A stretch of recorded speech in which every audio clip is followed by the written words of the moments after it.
Hi there. Welcome to another episode of the podcast. In this episode, we're going to be talking about why people hold on to anger and what the underlying reason might be for the anger and frustration that we hold on to in the first place. So let's just jump right in. What's very common for me to see in a lot of my consultations and in my group program is that a lot of people show up with anger unexpectedly. It's almost like there's a sense of anger that arises within you, and it seems to kind of come out of nowhere. You're not entirely sure why, but it fills you unexpectedly. Now, there's a reason for that. It's not actually random. It doesn't come out of nowhere. It's not like the weather, where the rain sweeps through and dumps a whole bunch of rain where you happen to be and then dissipates and you had no idea it was coming. That's not how emotions work, especially anger and frustration. Where these emotions come from are usually triggers. There's some kind of a trigger in our life that sets us off, that creates this kind of anger. And what I want to point you to and give you some insight into is what those triggers look like, so you understand what buttons are being pushed and why they're being pushed and who's pushing them, as opposed to feeling like there's some kind of puppet master up there just pulling strings on us and our emotional state, which is how it can feel sometimes. So let's get a little bit further into anger and frustration here.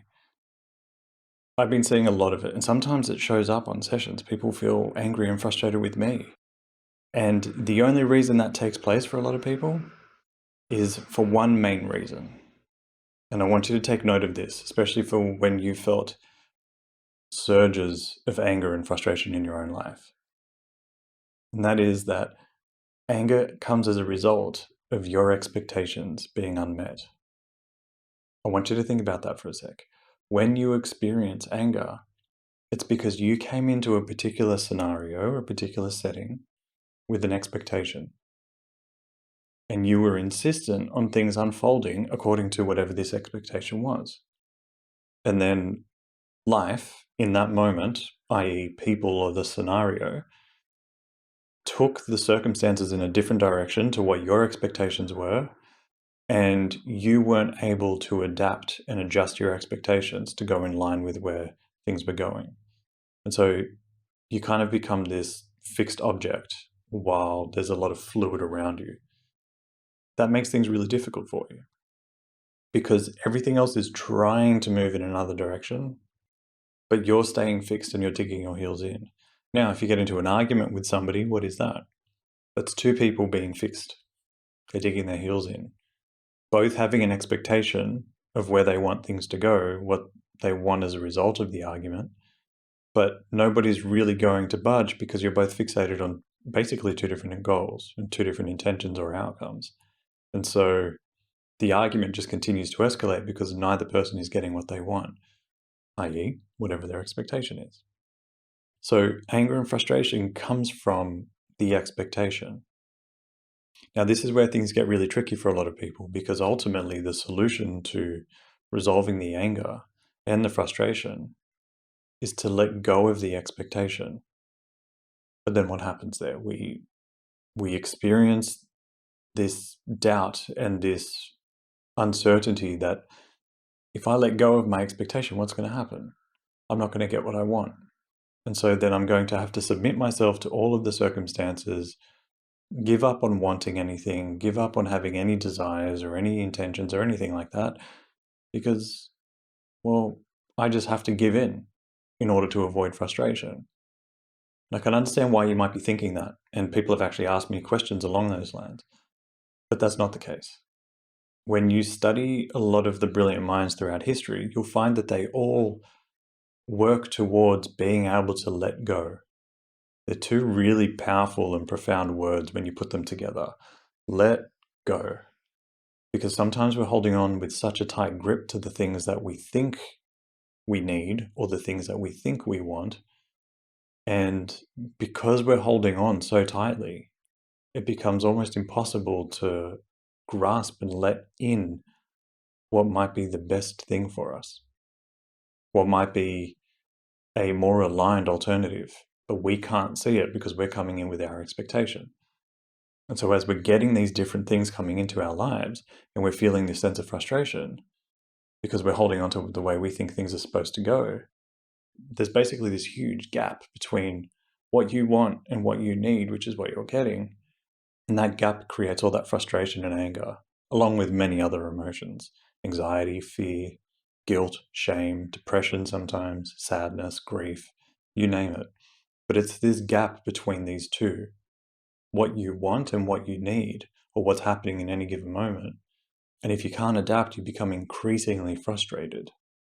But if you're able to let go and adapt to the circumstances, you then empower yourself to be able to actually change the scenario, and you're more likely to get what you want in instances like that.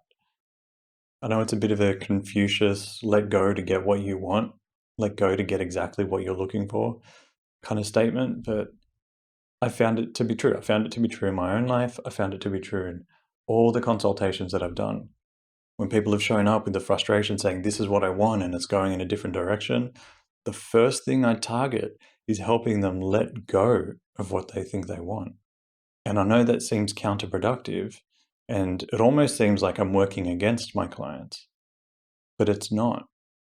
Your ability to let go is what enables you to see opportunities that you haven't seen, and avenues and pathways to get exactly what you're looking to get. But we can't see that if we're fixated with a narrow vision or a narrow-minded perspective on there only ever being one outcome in a scenario. This can happen in relationships. It can happen in business scenarios, either with negotiations, with clients, with employing people, with working with teammates, with clients saying that they're walking away. If you're having clients who are trying to break a contract or something like that, or a supplier who's not delivering on what they were supposed to deliver or something like that. It can run through to legal matters. I've worked with many lawyers who have to navigate situations like that. And it's all because there was an expectation of what was going to be fulfilled. But if you try to force an expectation, that's like trying to jam a square peg into a round hole. What happens? You're only going to get frustrated in those scenarios. No one's going to come away from that feeling great. You're just going to sit there trying to jam this square peg into a round hole, never really getting it in there, and then getting really frustrated by it, walking away, and then maybe you come back and try again with the same exact expectation, but expecting a different result. And then again, you walk away with even more frustration. And eventually that frustration turns into and transforms into despair. And despair, given enough time and effort, eventually turns into apathy. And the thought process becomes, if in doubt, why bother? What's the point? Why should I even try anymore? All of that whole process, given enough time, is simply the result of having an expectation and not being able to adapt to scenarios that were differing to what your expectation was. So by managing your own expectations in life and being able to be adaptable and fluid with them, you decrease the likelihood of wrestling with all kinds of frustrations and angers. And you're more likely to start almost laughing at life's scenarios and the ironies of the way things are unfolding, where you're almost seeing scenarios unfold and you kind of just chuckle to yourself like, yeah, that makes sense. I really wanted that and I got the complete opposite. But when you start laughing at these situations, you're more open to the opportunities that are there that you're overlooking because you're so charged up about the way you're seeing it. So I can't emphasize enough, your ability to adapt and change your expectations is actually going to equip you and empower you to get closer to what you're looking to create. So the question becomes, how do you know you've got expectations? Well, if you're experiencing frustration, if you're getting down and you're not even sure why, it kind of feels like there's these things in your blind spots that are stopping you from changing lanes into the lane that you want to change into, you can be sure what you are going through in that particular moment is discovering that you have expectations. That's what I explain to a lot of people when they're like, I don't know why I'm frustrated. I'm just feeling really pissed off right now. I don't know how to change it. Like, I don't even know that you can tell me what I'm frustrated about, but I'm feeling really frustrated. I'm like, that's fine. We'll work on it. But let's start with this. What you're currently going through is realizing that you had an expectation that you weren't even aware of. And that's what's happening when you're experiencing frustration. You're discovering you had an expectation that you were unconscious to. It was there, and most people are unconscious to their expectations. But the moment you come up against something that appears to be an obstacle or resistance in your life, you start to look at it and you feel this resistance. You're like, well, that's not going the way I want. That statement in and of itself tells you had an expectation. It's not going the way I wanted. Okay, so how is it going? And how is what is unfolding potentially helping me? If you ask yourself that question, how is this particular scenario helping me? How's that enriching me? What are all the upsides that I'm getting from this? Maybe you'll start to uncover that what is unfolding is more aligned for you and has a wider spectrum of opportunities for you to take. Sometimes we come in with these expectations thinking we know best. Do we? I don't know. I've been humbled a lot in my life, thinking I knew best in certain scenarios, in many scenarios. And when I stopped and asked myself, well, okay, how could this actually be helping me? What are the things that I'm not seeing about this scenario that would be benefiting me? And when I sit there long enough and answer the question enough times, what I've discovered is that life, nature, the universe, whatever you want to call it, was actually presenting me with something that I couldn't even conjure up, that harbored more opportunities and more upsides and more gifts in reality. And when I realized that, it would humble me because I was coming in thinking I had written the best script there was, and then life had written a script and made some note changes to mine, and I wasn't okay with it, not realizing that life had written a more fulfilling and enriching script, something that was a little more inspiring than what I could have come up with. And it's humbling. And so I've decided to become a co-writer with life, not the sole author of life. For me, I'm a co-writer. I write what I would love to create, but I'm open to changes and edits that life might actually contribute.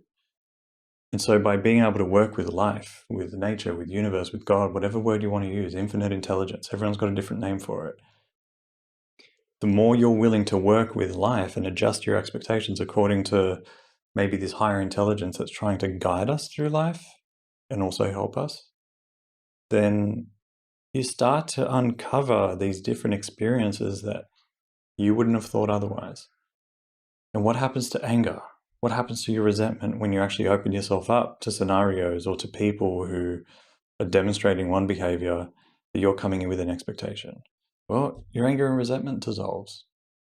The moment you open up to what is and what is unfolding and what is happening with a humility and a gratitude and an appreciation for it, you can't experience anger and frustration at the same time as gratitude. Gratitude kind of suffocates the oxygen out of frustration and anger.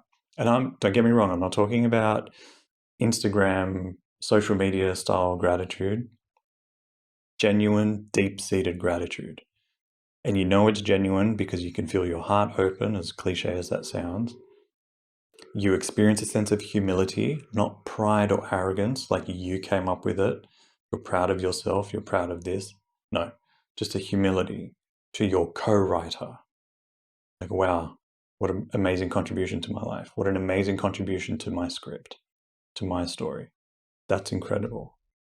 It's like being the head of a team and having a deep appreciation for all your team members, as opposed to just being appreciative and proud of yourself for leading them.